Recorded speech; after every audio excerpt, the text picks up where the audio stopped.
아버지께 참되게 예배하는 자들은 영과 진리로 예배할 때가 오나니 곧 이때라.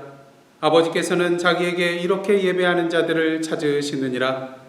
하나님은 영이시니 예배하는 자가 영과 진리로 예배할지니라. 아멘.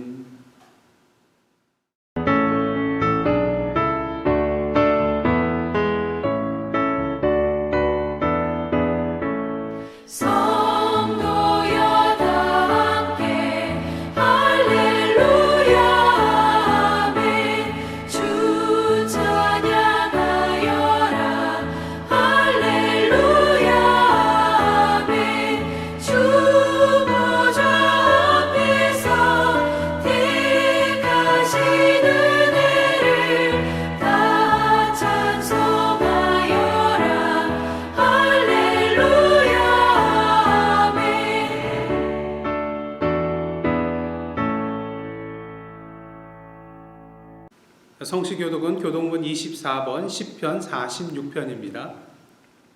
하나님은 우리의 피난처시오 힘이시니 환난 중에 만날 큰 도움이시라. 그러므로 땅이 변하든지 산이 흔들려 바다 가운데에 빠지든지 바닷물이 솟아나고 뛰놀든지 그것이 넘침으로 산이 흔들릴지라도 우리는 두려워하지 아니하리로다. 한 시내가 있어 나뉘어 흘러 하나님의 성 곧 지존하신 이의 성소를 기쁘게 하도다. 하나님이 그 성 중에 계심에 성이 흔들리지 아니할 것이라. 새벽에 하나님이 도우시리로다. 그가 땅끝까지 전쟁을 쉬게 하시며 활을 꺾고 창을 끊으며 수레를 불사르시는도다. 이르시기를 너희는 가만히 있어 내가 하나님 됨을 알지어다. 내가 문 나라 중에서 높임을 받으리라. 내가 세계 중에서 높임을 받으리라 하시도다. 만군의 여호와께서 우리와 함께 하시니 야곱의 하나님은 우리의 피난처시로다. 아멘. 이 시간은 다 함께 사도신경으로 우리의 신앙을 하나님 앞에 고백하시겠습니다. 전능하사 천지를 만드신 하나님 아버지를 내가 믿사오며 그 외아들 우리 주 예수 그리스도를 믿사오니 이는 성령으로 잉태하사 동정녀 마리아에게 나시고 본디오 빌라도에게 고난을 받사 십자가에 못 박혀 죽으시고 장사한 지 사흘 만에 죽은 자 가운데서 다시 살아나시며 하늘에 오르사 전능하신 하나님 우편에 앉아 계시다가 저리로서 산 자와 죽은 자를 심판하러 오시리라. 성령을 믿사오며 거룩한 공회와 성도가 서로 교통하는 것과 죄를 사하여 주시는 것과 몸이 다 사는 것과 영원히 사는 것을 믿사옵나이다. 아멘.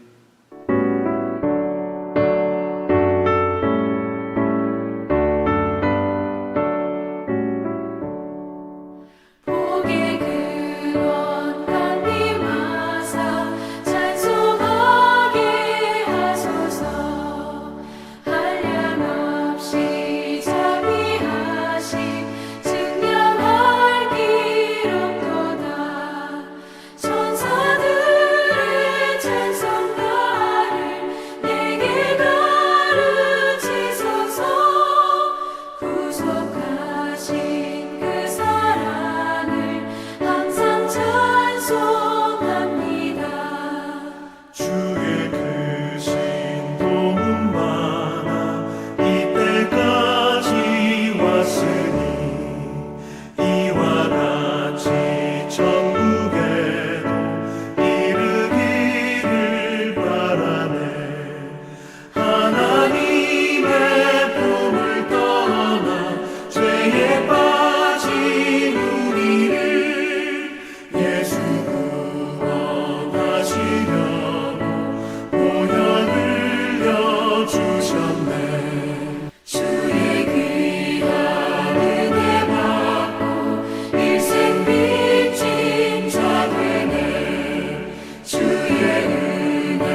거룩한 성일 맞이하여서 이 시간 각 가정에서 영상으로 예배드리시는 예사랑 가족 여러분들 주님의 이름으로 환영하고 축복합니다.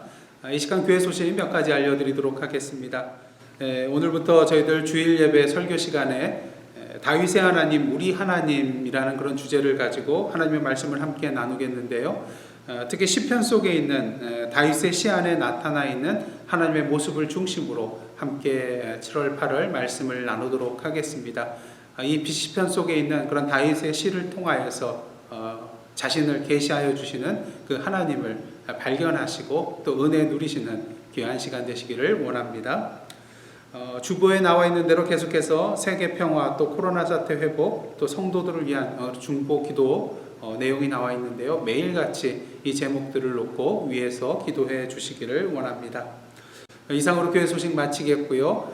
이 시간은 김은택 장로님 나오셔서 기도 인도해 주시겠습니다.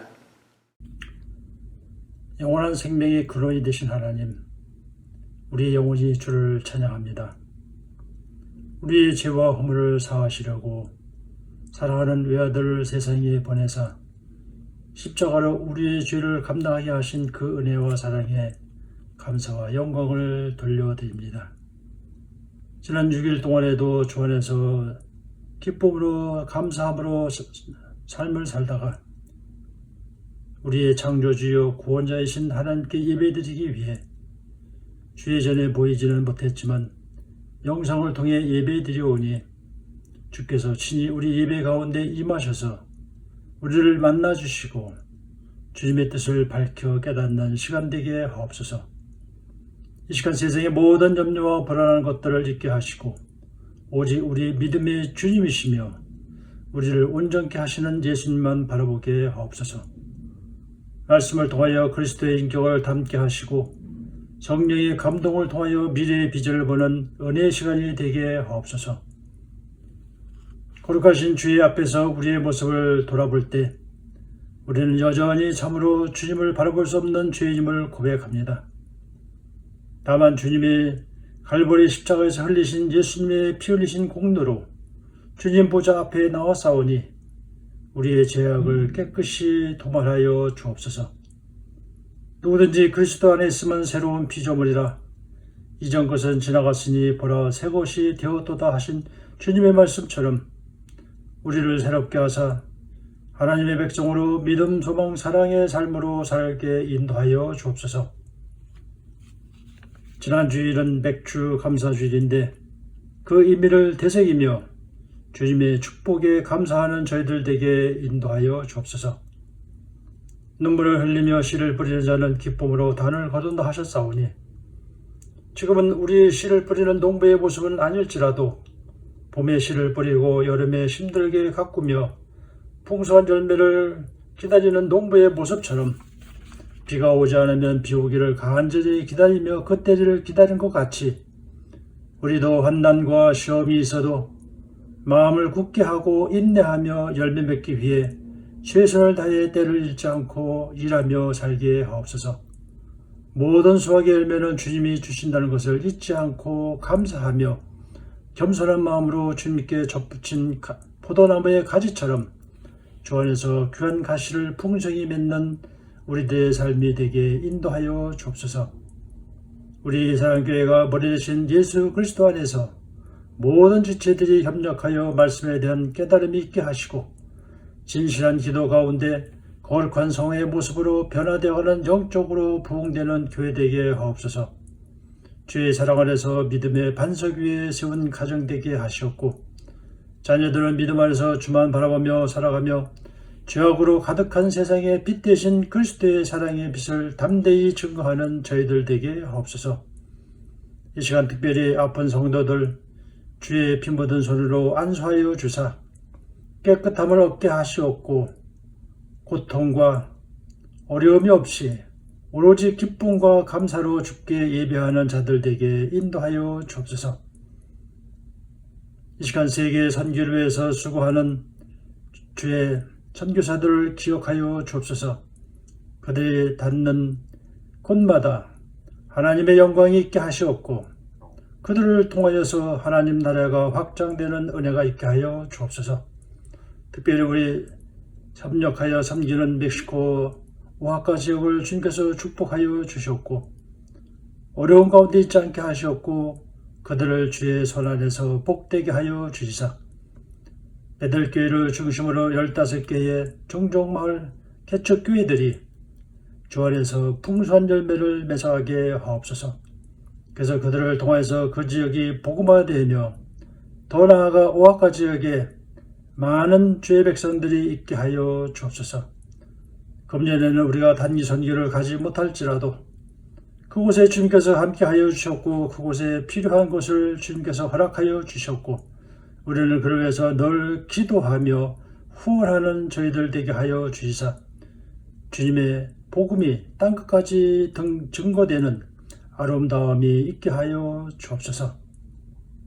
오늘 우리에게 말씀을 증거하시는 하영태 목사님을 주의 성령께서 붙잡아 주셔서 우리의 필요한 말씀을 증거하여 우리는 그 말씀을 깨달음이 있고 그 말씀 따라 살게 하여 주님을 기쁘시게 하는 저희들 되게 하여 주옵소서.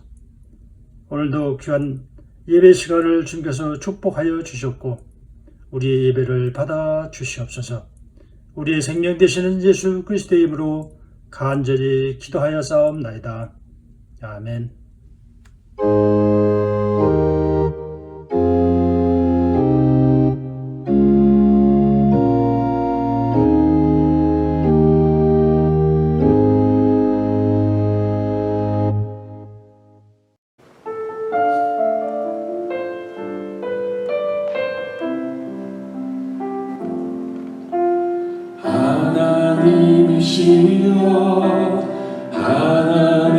하나님이시여 주는 나의 하나님이시로다.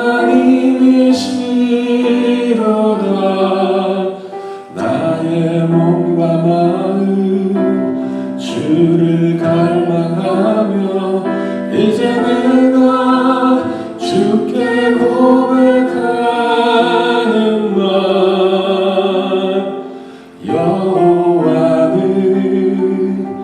나의 힘이요 여호와는 나의 구원이시니 내가 누구를 두려워하리요. 여호와는 생명의 피난처시니 주의 인자가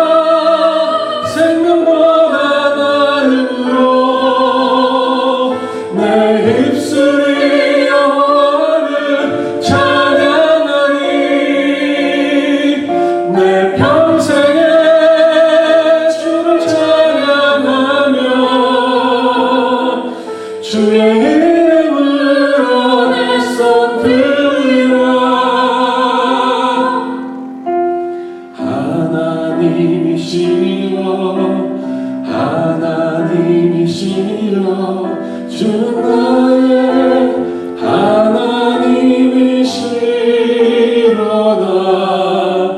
나의 몸과 마음 주를 갈망하며 이제 내가 주께 고백하는 말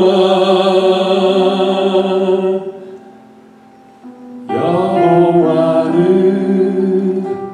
나의 힘이요 여호와는 나의 구원이시니 내가 누구를 두려워하리요. 여호와는 생명의 피난처시니 주의 인자가 생명보다 나음으로 내 입술이 여호와를 찬양하리. 내 평생에 주를 찬양하며 주의 이름으로 내 손 들리라.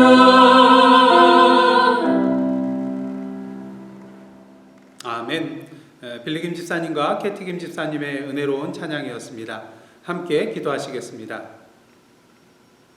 사랑의 하나님, 오늘도 부족한 종이 주님의 말씀을 들고 단위에 섰나이다.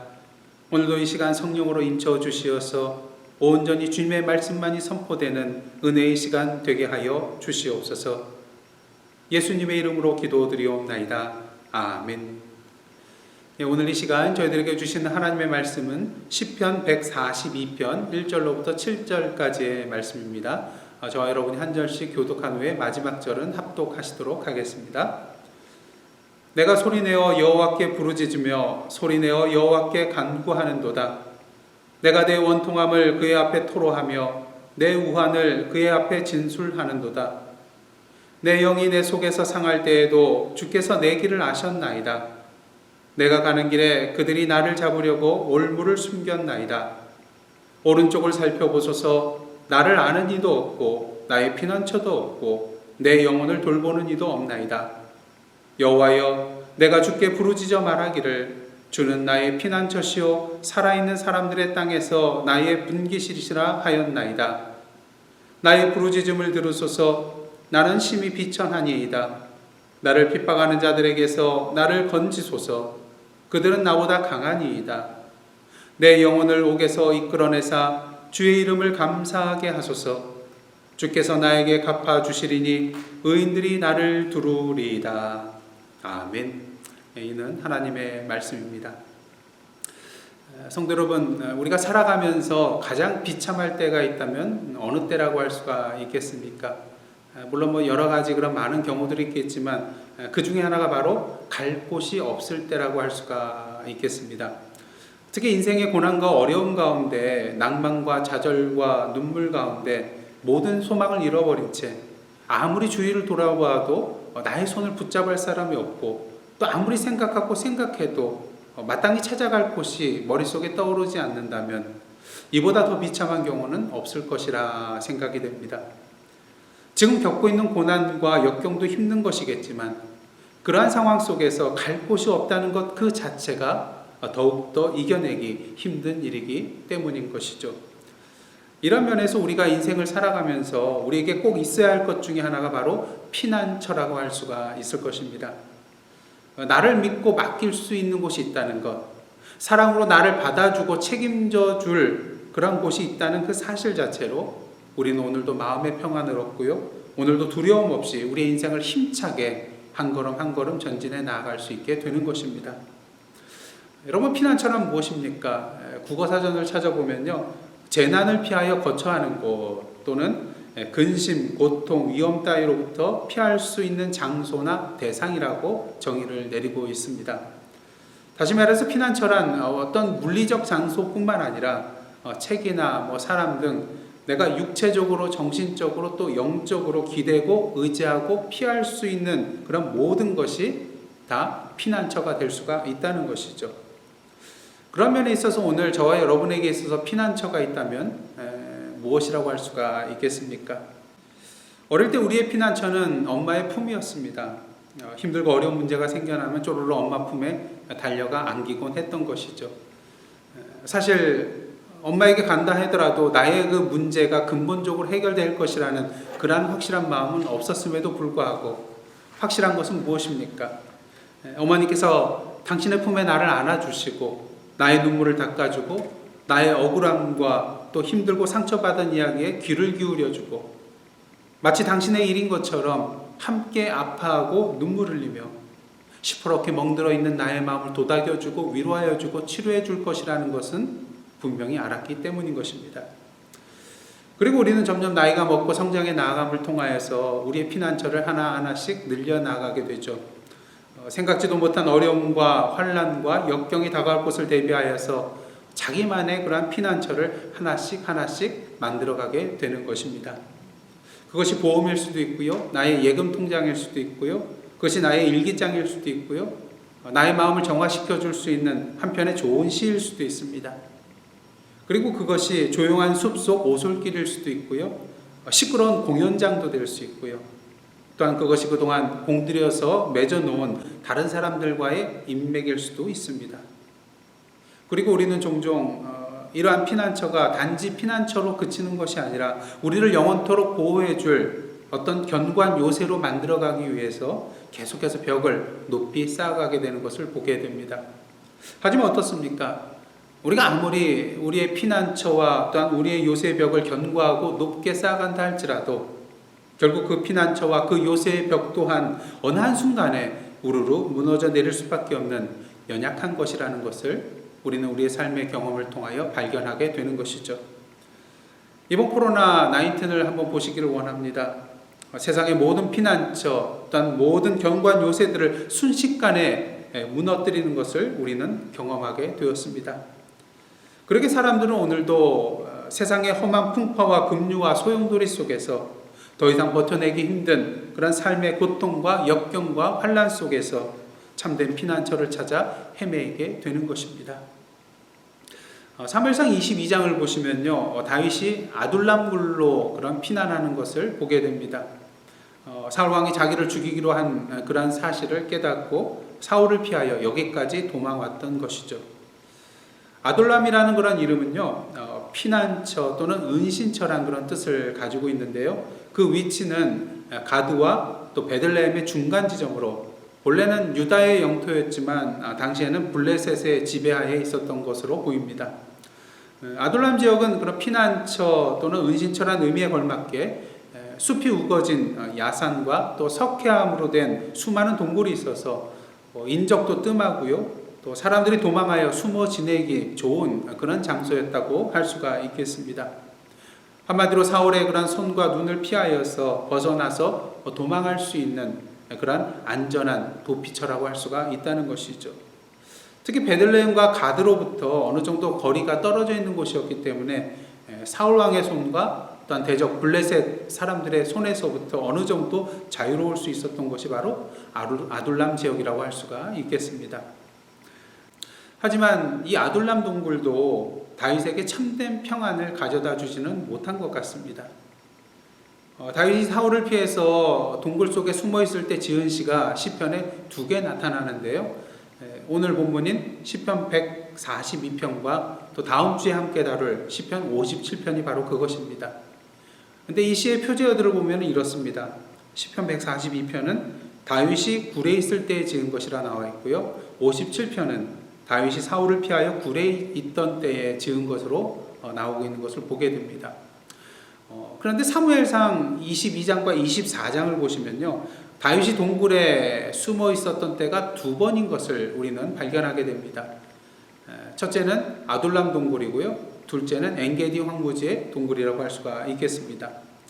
그렇게 시편 57편과 이 142편이 어느 때에 어느 동굴에서 다윗이 지은 것인지 알기는 사실상 쉽지 않습니다.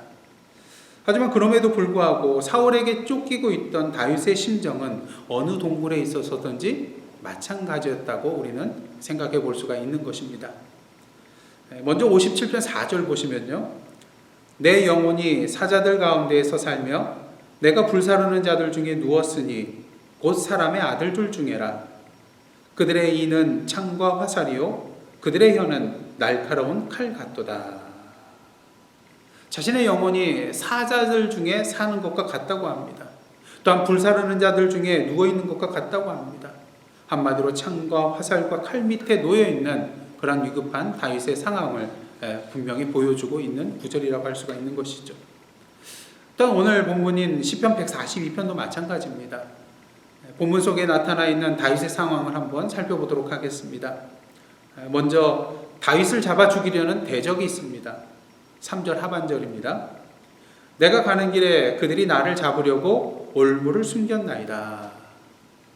마치 짐승을 잡기 위하여 올무를 놓은 것처럼, 덫을 놓은 것처럼 다윗의 대적들이 다윗을 잡아 죽이려고 한다는 것이죠. 문제는 사냥꾼이 올무를 숨기듯이 대적들이 언제 어디서 어떠한 방법을 동원하여서 다윗을 붙잡으려고 할지 예측 불가능한 상태라는 것입니다. 그리고 더욱더 큰 문제는요, 6절 하반절인데요. 나를 핍박하는 자들에게서 나를 건지소서. 그들은 나보다 강하니이다. 다윗의 대적들이 다윗의 힘보다 강하다는 것입니다. 사실 힘이 좀 엇비슷하면 한번 겨뤄서 붙어볼 만한데 능력 받기라는 것입니다. 달걀로 바위를 치는 것과 같다는 것이죠. 어찌해 볼 도리가 없는 상황이라는 것입니다. 뿐만 아니라 오늘 본문 말씀을 보시면 다윗을 도와줄 사람이 아무도 없는 것을 보게 됩니다. 오늘 본문 4절인데요. 오른쪽을 살펴보소서. 나를 아는 이도 없고 나의 피난처도 없고 내 영혼을 돌보는 이도 없나이다. 근데 여기서 한 가지 재밌는 표현이 나오는데요. 다윗이 하나님을 향하여서 내 오른쪽을 살펴봐 달라고 부탁하는 것을 보게 됩니다. 그렇다면 여기에서 오른쪽이란 무엇을 의미하는 것일까요? 시편에 보시면 이러한 표현이 종종 나타나는 것을 보게 되는데요. 두 곳을 한번 살펴보도록 하겠습니다. 먼저 시편 16편 8절인데요. 내가 여호와를 항상 내 앞에 모시며 그가 나의 오른쪽에 계심으로 내가 흔들리지 아니하리로다. 감이 좀 오시나요? 하나 더 보도록 하겠습니다. 시편 121편 5절인데요.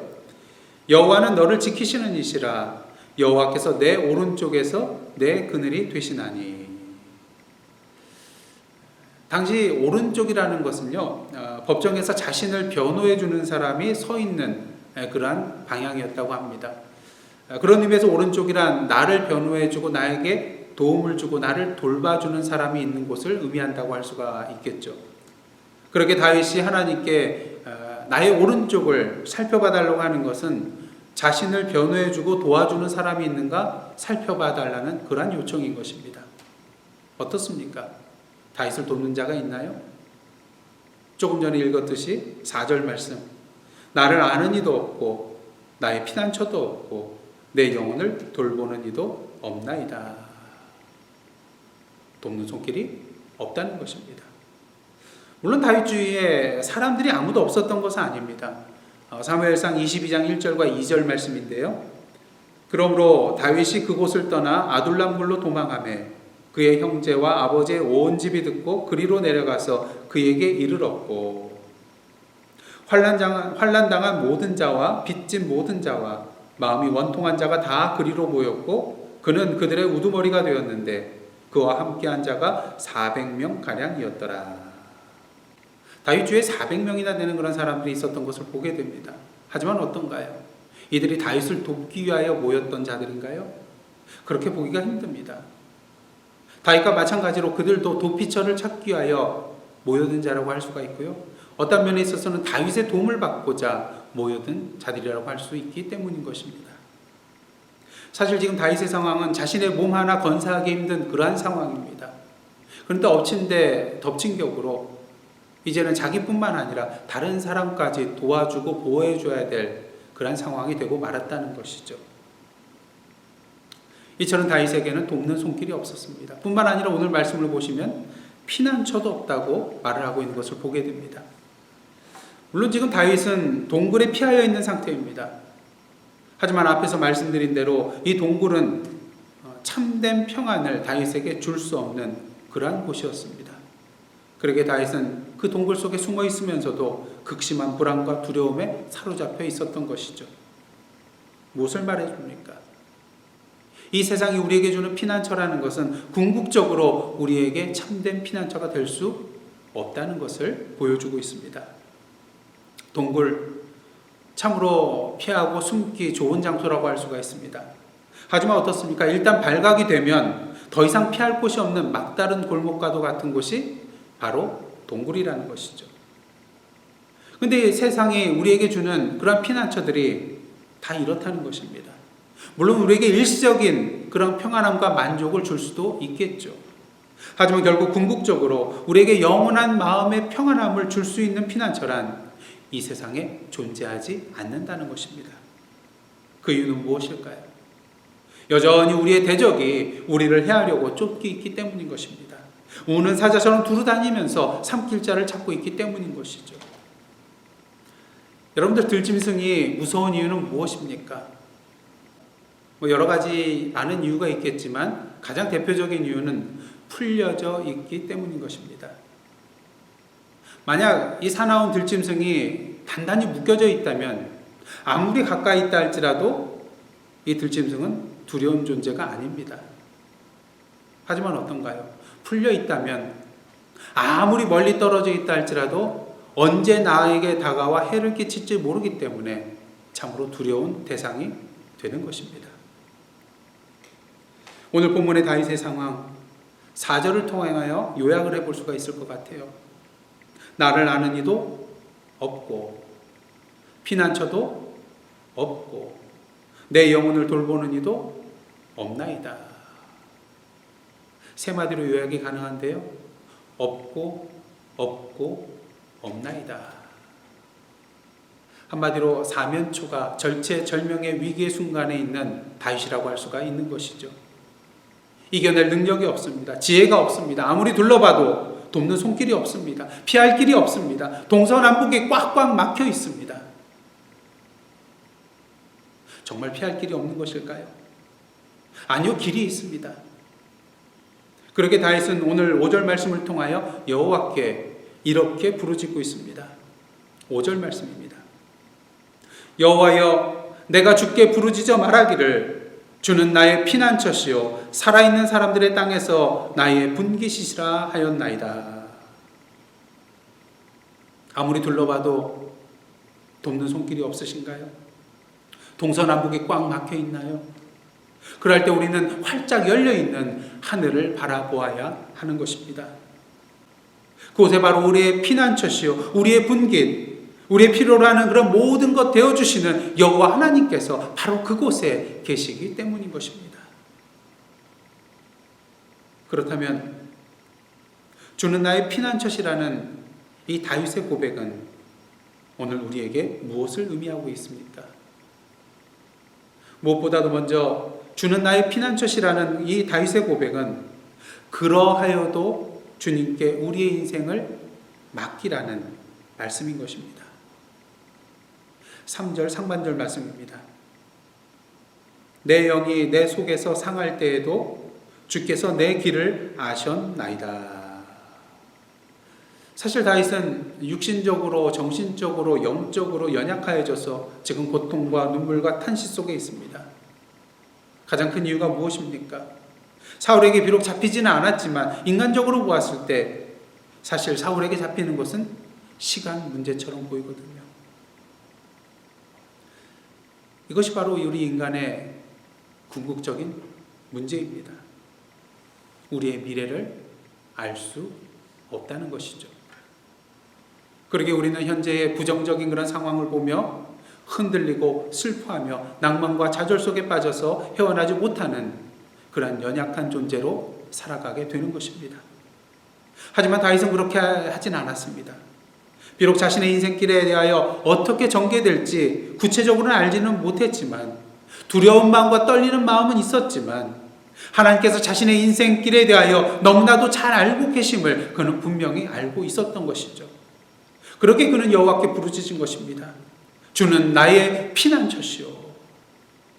주님만이 나의 미래를 아시는 분이기에 여호와께 나 자신을 맡긴다는 그러한 고백인 것입니다. 영국 파이낸셜 타임즈의 외교문제 수석 칼럼니스트인 기디언 레치먼은 2011년 발행한 그의 책 불안의 시대라는 책에서 지난 30년간의 그런 시기를 전환의 시대, 또 낙관의 시대, 그리고 불안의 시대라고 그렇게 구분짓고 있는 것을 보게 됩니다. 그는 낙관의 시대가 자본주의와 민주주의 또한 기술의 발달로 말미암아서 세계의 평화와 또한 번영을 가져다 줄 것이라는 그런 믿음이 지배했던 시기라고 그렇게 말을 하고 있는데요. 중요한 것은 2008년 9월부터 시작된 글로벌 금융위기 이후부터 지금까지의 시대를 불안의 시대라고 정의를 내리고 있다는 것입니다. 그 대표적인 이유는 이런 금융위기를 계기로 말미암아서 세계가 국가 간의 협조를 강조하는 윈윈 게임에서 이제는 경쟁과 또 분열이 지배하는 제로섬 게임에 들어섰기 때문이라고 말을 하고 있습니다. 그리고 이러한 배경 속에서 현재 우리가 맞이하고 있는 수많은 위기들, 테러, 전쟁, 대량 살상, 핵 확산, 지구온난화, 빈곤, 식량 문제, 물 문제, 에너지 자원 문제, 통제 불가능한 이민 등 숱한 세계의 그런 문제들, 글로벌 문제들이 제대로 해결되지 못한 채 계속 확산되고 있기 때문이라 그렇게 말을 하고 있습니다. 근데 여기서 보면 저자가 지금 우리가 사는 시대를 불안의 시대라고 분석한 것은 참으로 탁월하다고 말을 할 수가 있겠습니다. 그도 그럴 것이 오늘 우리는 어떠한 시대를 살아가고 있습니까? 그 어느 때보다 불안한 시대를 살아가고 있습니다. 미래를 도저히 예측할 수 없는 그런 시대고요. 앞으로 우리가 지금까지 걸어보지 못했던 그러한 새로운 발걸음을 내디뎌야 되는 그러한 시대에 살고 있다는 것입니다. 그렇다면 이러한 시대에 있어서 우리는 우리의 인생길을 누구에게 맡겨야 하겠습니까? 시편 31편에서 다윗은 고난과 환난 가운데 탄식하면서도 14절과 15절을 통하여서 이러한 고백을 하고 있습니다. 여호와여, 그러하여도 나는 주께 의지하고 말하기를 주는 내 하나님이시라 하였나이다. 나의 앞날이 주의 손에 있사오니 나를 건져 주소서. 자신의 앞날이 주님의 손에 있다는 것을 분명히 알고 있기에 다윗은 비록 고난과 환난과 역경 속에 있다 할지라도 그러하여도 주께 의지하며 주는 내 하나님이시라고 고백하며 자신을 온전히 하나님께 내어 맡기고 있는 것을 보게 되는 것입니다. 여러분, 만약 여러분의 앞날이 여러분 자신의 손에 달려 있다면 어떻겠습니까? 불안하고 두려울 것입니다. 또한 여러분의 인생이 다른 사람의 손에 달려 있다면 마찬가지로 불안하고 떨리겠죠. 예를 들어서 트럼프 대통령의 손에 여러분의 인생이 달려 있다면 어떻겠습니까? 너무나도 두려우실 것입니다. 그러기에 우리는 오늘도 우리보다도 우리의 길을 더 잘 알고 계시는, 아니 우리의 모든 길을 다 알고 계시는 우리 여호와 하나님께 우리의 삶을 온전히 내어 맡겨야 될 줄 믿습니다. 다윗의 고백처럼 주는 내 하나님이시거든요. 주는 나의 피난처시거든요. 누구의 하나님이라고요? 다른 사람이 아닌 내 하나님이라는 것입니다. 누구의 피난처라고요? 다른 사람의 피난처가 아니라 바로 나의 피난처 되시는 하나님이라는 것입니다. 그러기에 이러한 나의 하나님, 나의 피난처 되시는 여호와 하나님을 믿고 온전히 나의 삶을 맡겨 나아갈 때 어떠한 일이 일어납니까? 사무엘상 23장 14절 하반절 말씀 보도록 하겠습니다. 사울이 매일 찾되 하나님이 그를 그의 손에 넘기지 아니하시니라. 사울이 매일 다윗을 찾되 하나님이 다윗을 사울의 손에 넘기시지 않으셨다는 것입니다. 무엇을 말합니까? 궁극적으로 우리의 인생은 나의 손에 달려있는 것도 아니고 나의 대적의 손에 달려있는 것도 아니고 나를 아시고 나의 피난처 되시는 우리 여호와 하나님 손에 달려 있다는 것입니다. 그러게 오늘도 온전히 우리의 삶을 우리의 피난처 되신 하나님께 맡기시고 그분 안에서 참된 평안을 누리시는 저와 여러분의 삶이 되시기를 간절히 소원합니다. 다음으로 주는 나의 피난처시라는 그런 고백은요, 피난처 되신 여호와가 우리의 영구 주소가 되어야 한다는 것입니다. 종종 우리가 서류에 주소를 기입할 때 두 개를 써야 되는 경우가 있습니다. 프레젠트 어드레스와 또 퍼머먼트 어드레스인데요. 말 그대로 현재 주소와 영구 주소라고 할 수가 있는 것입니다. 많은 경우에는 이 두 주소가 동일하다고 할 수가 있겠지만 떨어져서 자취를 한다거나 유학을 간 유학생의 경우에는 일정 기간 임시로 다른 곳에 거주를 해야 되기 때문에 이 주소가 서로 다를 수가 있게 되는 것이죠. 그런 의미에서 영적으로 이 시간 우리의 프레젠트 어드레스와 퍼머먼트 어드레스를 쓰라고 한다면 여러분은 어떻게 하시겠습니까? 동일한 주소를 쓰시겠습니까? 아니면 서로 다른 주소를 쓰시겠습니까? 물론 세상의 피난처는 평소에 우리가 갈 필요가 없는 곳입니다. 재난대피소나 방공호 같은 곳, 매일같이 우리가 들릴 이유가 없는 것이죠. 피난처란 말 그대로 위급한 상황 속에 찾아가는 것이 피난처이기 때문인 것입니다. 하지만 우리의 피난처 되신 하나님의 경우에는 필요할 때만 찾아가서는 안 된다는 것 너무나도 잘 아실 것입니다.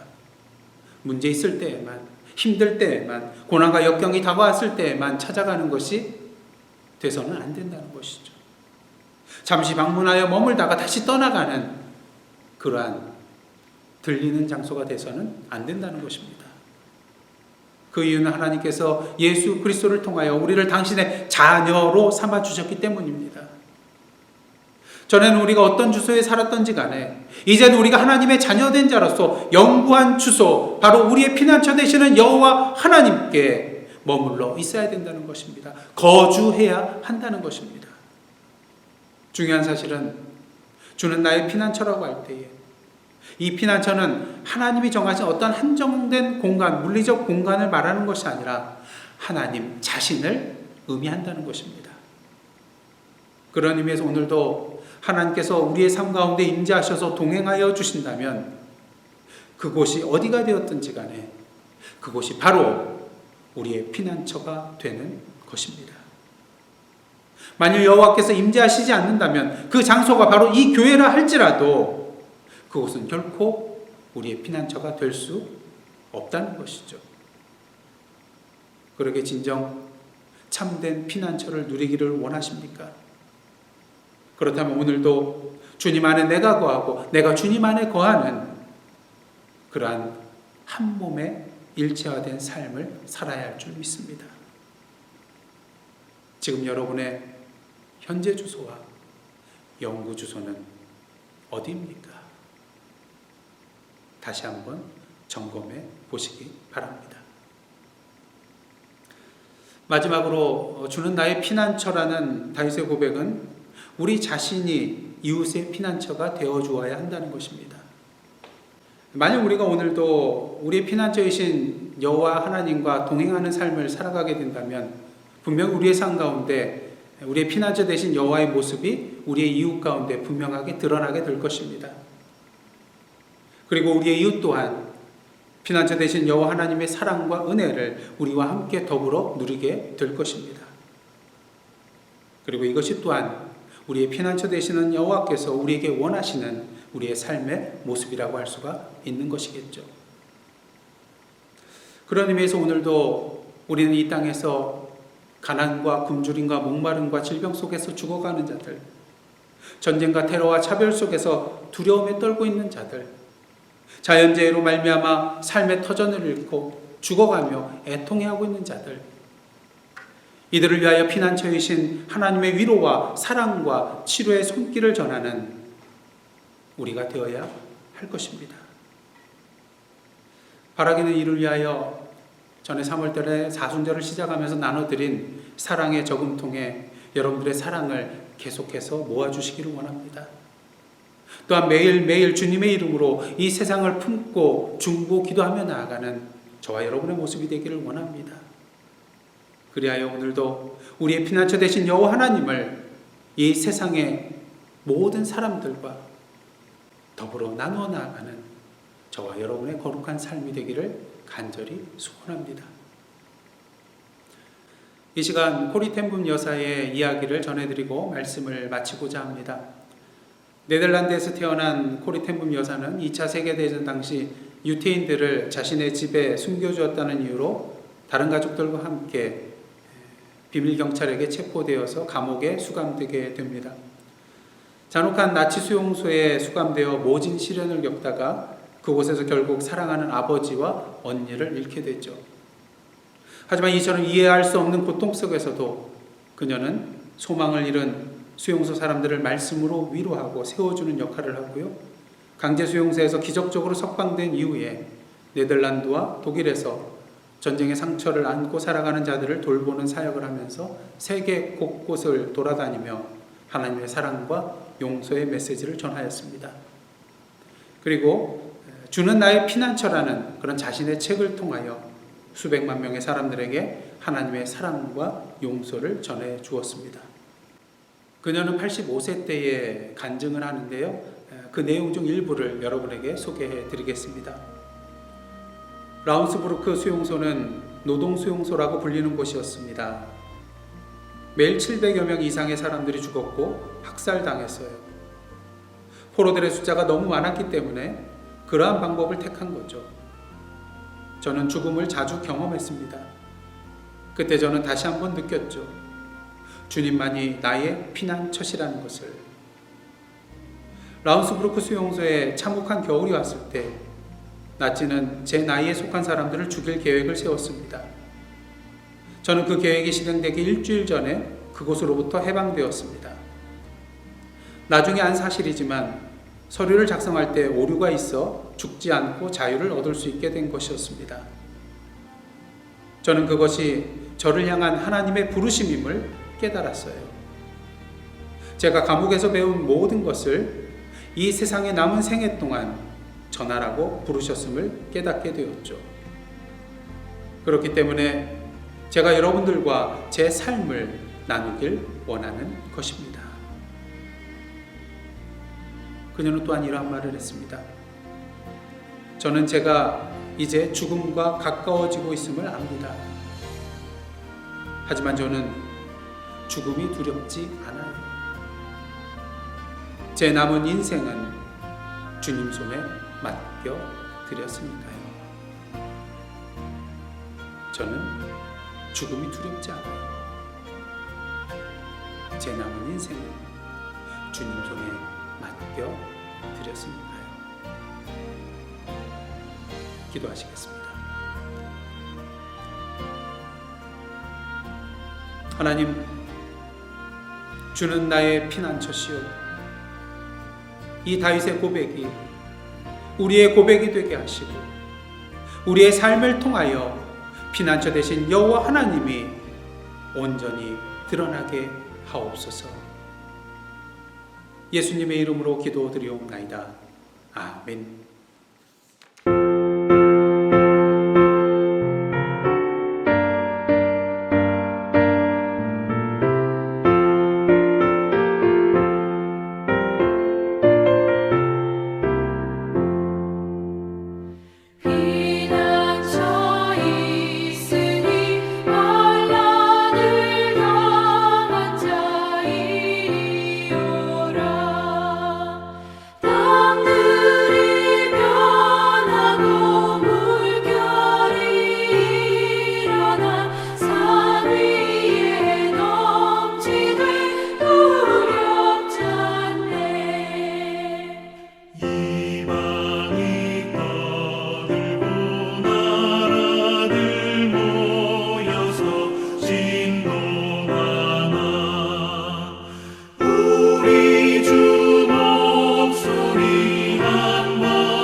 함께 찬송 211장 1절 부르시며 하나님 앞에 봉헌하시겠습니다.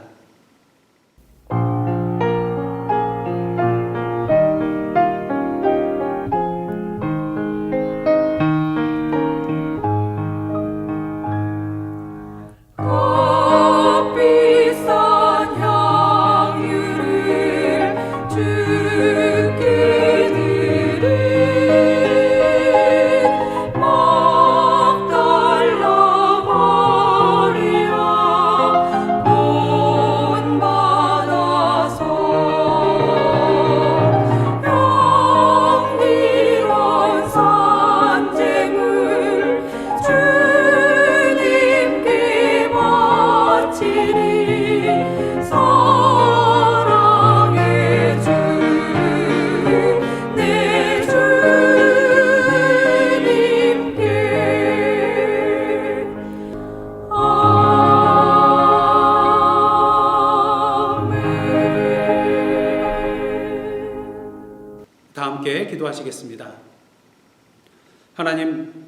지난 한 주간도 저희들을 당신의 날개 아래 품어주시고 사랑으로 인도하여 주심에 감사드리며 거룩한 주일 주님 앞에 나와 말씀과 찬양과 기도 가운데 주님의 은혜를 누리게 하여 주심에 감사드립니다.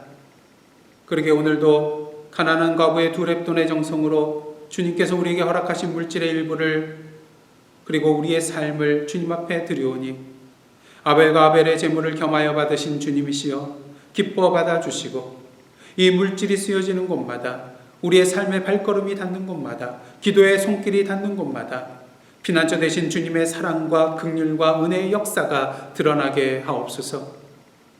온 세계가 코로나19로 인하여 고통받고 있습니다. 위로의 성령으로 임하여 주시고 오늘도 당신의 치료의 손길, 회복의 손길, 사랑의 손길을 통하여 낭만과 좌절과 눈물의 자리에서 소망과 기쁨과 생명의 자리로 나아가는 저희들 되게 하여 주옵소서.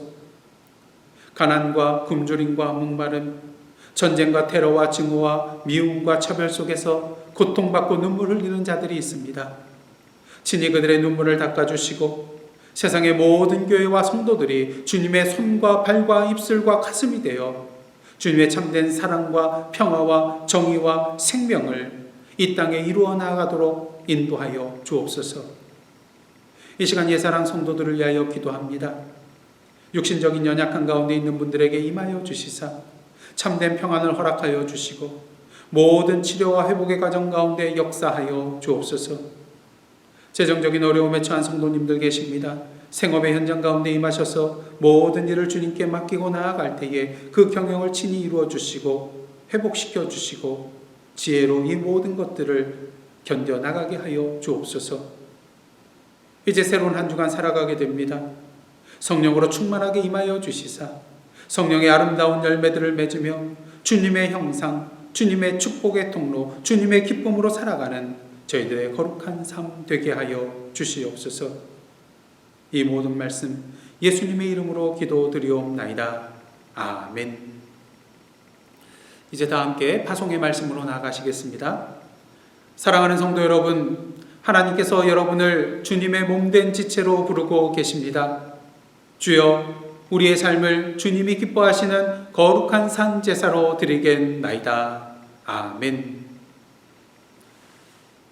이제는 우리 구주 예수 그리스도의 은혜와 하나님 아버지의 크신 사랑과 성령님의 감동감화 교제케 하시는 역사가 오늘 이 시간 우리의 길을 아시는 주님께 우리의 삶을 온전히 맡김으로 우리의 피난처 되시는 주님을 온전히 누리며 그 주님을 우리의 이웃에게 증거하는 삶을 살기로 다짐하며 나아가는 하나님의 백성들과 그 삶의 터전 위에 나라와 민족과 미국 땅과 선교지와 온 세계 위에 그리고 저희들의 기도 제목 위에 이제로부터 영원토록 함께 계시옵기를 간절히 축원하옵나이다. 아멘.